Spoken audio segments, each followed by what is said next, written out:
અમેરિકામાં વસતા તમામ ગુજરાતીઓ સહિતના લોકોએ હરખાવાના સમાચાર સામે આવ્યા છે।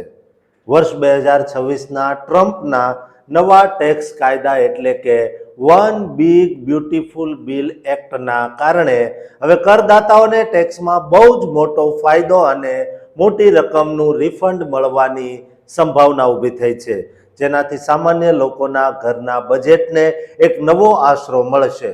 આ નવા કાયદા હેઠળ ખાસ કરીને ટિપ્સ મેળવતા કામદારો, ઓવરટાઈમ કરનારા લોકો, વરિષ્ઠ નાગરિકો એટલે કે વડીલો, વાહન માલિકો અને ઘરના માલિકોને ધ્યાનમાં રાખીને અદ્ભુત ટેક્સ કપાતની જાહેરાત કરવામાં આવી છે, જેનાથી તેમની કરપાત્ર આવક ઘટશે અને હાથમાં રિફંડની મોટી રકમ આવશે।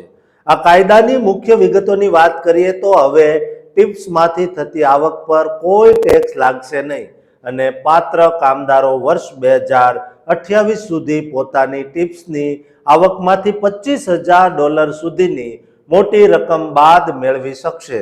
જો કે અલગથી ટેક્સ રિટર્ન ફાઇલ કરનારા પરિણીત કરદાતાઓને આ લાભ નહીં મળે। આ સિવાય ઓવરટાઈમ કરીને મહેનત કરતા સિંગલ ટેક્સ પેયર્સ, ઘરના વડા અને હકદાર વિધવા કે વિધુર $12,500 સુધીની ઓવરટાઈમ આવક પર ટેક્સ મુક્તિ મેળવી શકશે, જ્યારે સંયુક્ત રીતે રિટર્ન ભરતા પરિણીત યુગલો માટે આ મર્યાદા $25,000 સુધીની રાખવામાં આવી છે, જે આગામી 2 વર્ષ સુધી ઉપલબ્ધ રહેશે। આ બિલ સાથે જોડાયેલા રિપબ્લિકન ખર્ચના પગલાથી એક નવી એબોવ ધ લાઇન કપાત પણ શરૂ થઈ છે, જેમાં સિંગલ કરદાતા $1,000 અને પરિણીત યુગલો $2,000ની સીધી કપાતનો દાવો કરી શકશે। એટલું જ નહીં, નવા અંગત વાહનો માટે લોન લેનારા અમેરિકનો ચૂકવેલા વ્યાજ દર પર $10,000 સુધીની કપાત મેળવી શકશે, જ્યારે સૌથી મોટો ફાયદો 65 વર્ષ કે તેથી વધુ ઉંમરના વરિષ્ઠ નાગરિકોને આપવામાં આવ્યો છે, જેઓ પોતાની કરપાત્ર આવકમાંથી $6,000 વધારાના બાદ કરી શકશે અને જો બંને જીવનસાથી લાયક હોય તો આ આંકડો $12,000 સુધી પહોંચી જશે।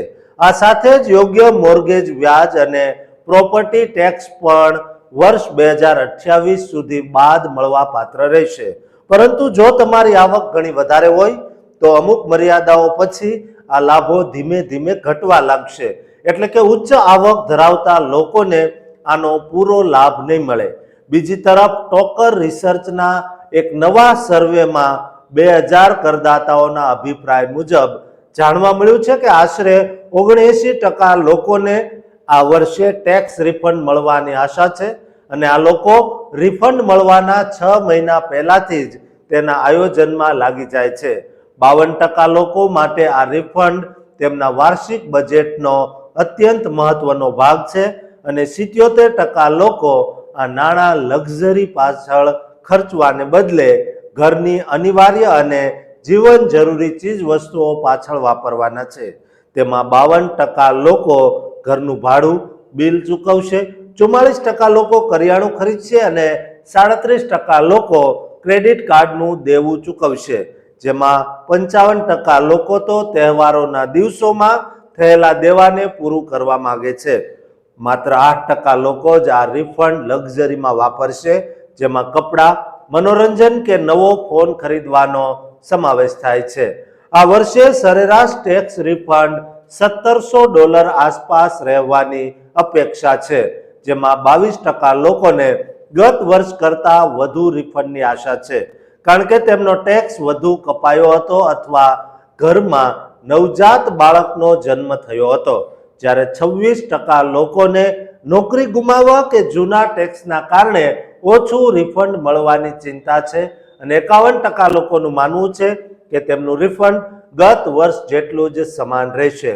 આ તમામ આંકડા અને ટ્રમ્પનો નવો કાયદો એ સાબિત કરે છે કે અમેરિકનો લક્ઝરી કરતા રોજિંદા જીવનના ખર્ચને પહોંચી વળવા માટે આ ટેક્સ રિફંડ પર કેટલા વધારે નિર્ભર છે।